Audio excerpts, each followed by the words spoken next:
Greetings YouTube, this is Kevlar Chicken, and as I promised, today we'll be taking a look at another Umarex product, in this case one of their guns. So this is the Umarex Legends P08 9mm Luger. This replica is the non-blowback version because it's cheaper. It's a almost full metal construction, so it's pretty nice. And this is a standard airgun. This is your ammo for it. A CO2 capsule and BBs, 4.5mm or .177 caliber. I will show you quickly how they look. This is your ammo. These are steel. You can also get copper, which I recommend because these tend to bounce back at you if you hit something hard rather than your soft target or something. So I also recommend getting glasses because you also have the added benefit of being able to quickly visit Mexico from an American movie because everything goes yellow. But basically what these do is if a ricochet hits you, it kind of bounces back, and they're just a bit of a thick plastic safety glasses, but it's more than enough, especially if you're keeping a distance, which you should be able to. These guns aren't super powerful, but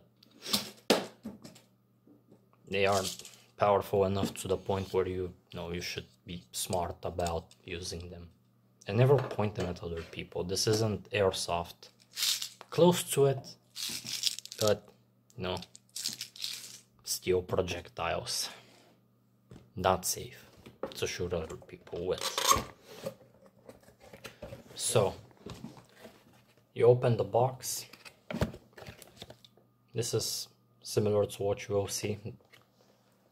This is not an unboxing. None of my videos, pretty much none of them are gonna be, because everything I've had has been owned for a while, but at least it's been stress tested, so I will tell you if anything's broken. This one's held up like a champ, and I have put ammo through it. You get this little pamphlet which tells you the characteristics of your gun in several languages and how to use it, which is really nice. Like, keep it, honestly.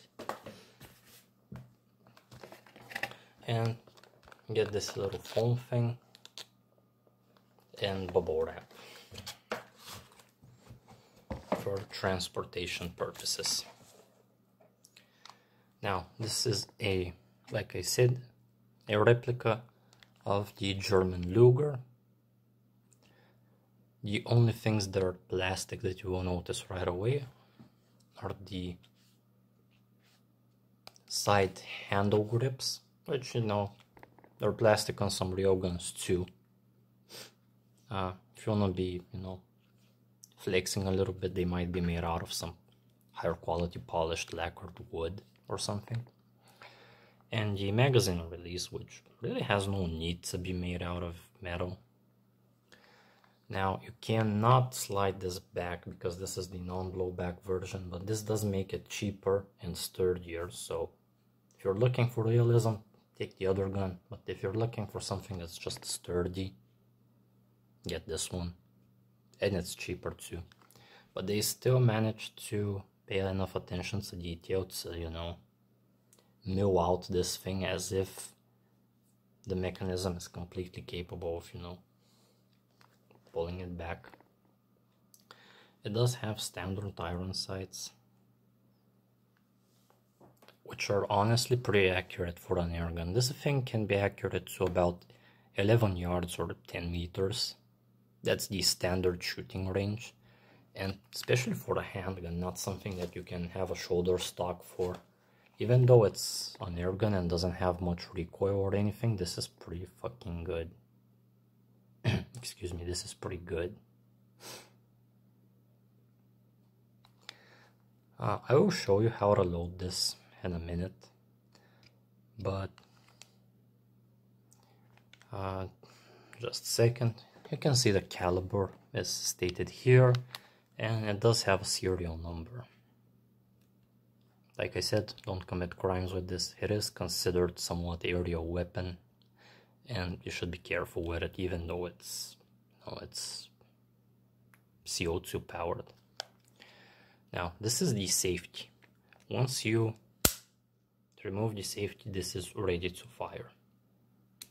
I'm gonna keep it unsafe because I'm a fan of safety, and I'm gonna keep my finger off the trigger, at least as much as possible, because your instincts still kind of do the opposite.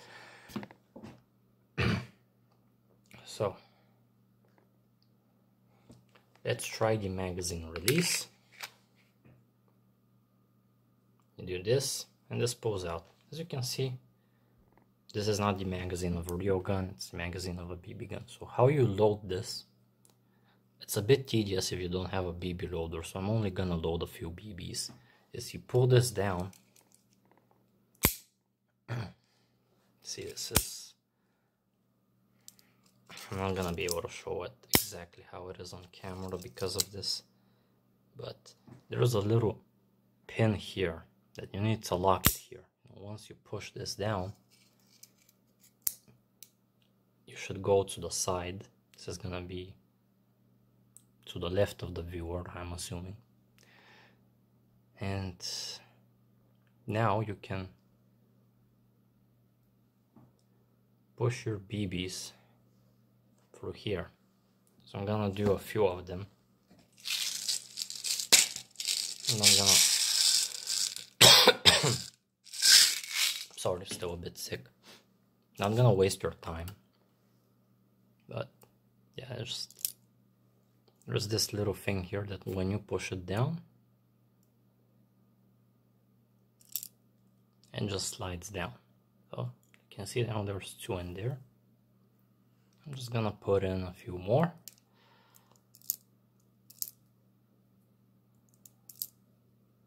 Okay, so now we have 6, I think, which is standard revolver rounds. And now you put your finger on top of this and you smash this. One of them just flew out.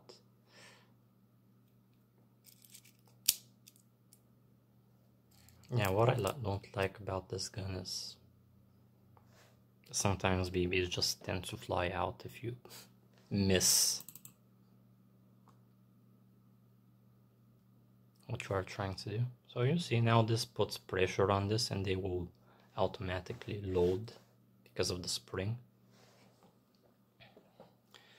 And the other thing is obviously how to load the CO2. Now this has a detachable grip. Be careful because this is plastic and it can break off.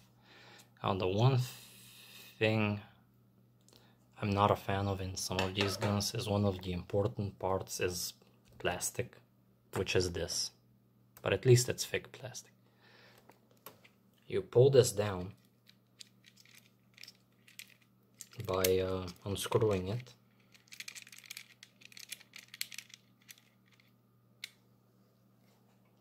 and you put your CO2 right here. You can see there's a little, I don't know, kind of like a pin that is going to push through this and it will make a small hissing sound. Now you place it like this. Hope this makes sense. And then you very slowly start turning this here. And you will notice that at a certain point, now this locks in here. And I'm gonna do this fast so I don't lose much air, but basically what happens is as you're tightening this, the pin penetrates at the top of the CO2 capsule, and then you tighten it, and that's your energy source. And it's gonna make a small hissing sound. Try to tighten it as fast as you can, don't overdo it, but after the hissing sound so you don't lose much CO2. That way you get more, well, you get to shoot for longer because that's your energy source, and you lose less power.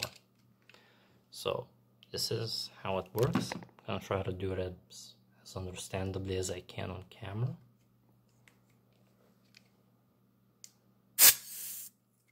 You probably heard it hiss, and then you tighten it, but don't over tighten it.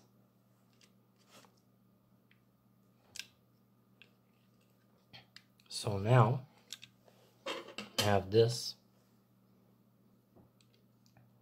and you just put this here and lock it back.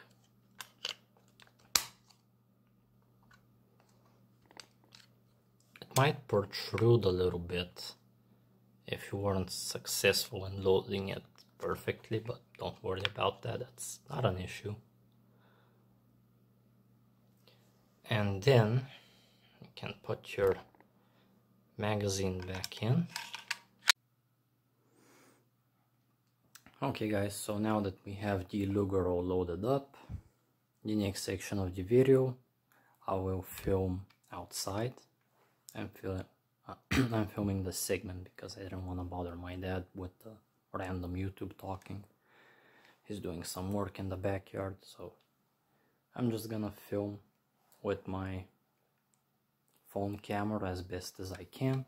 I will be shooting 2 glass bottles and 1 water bottle. Hope you enjoy.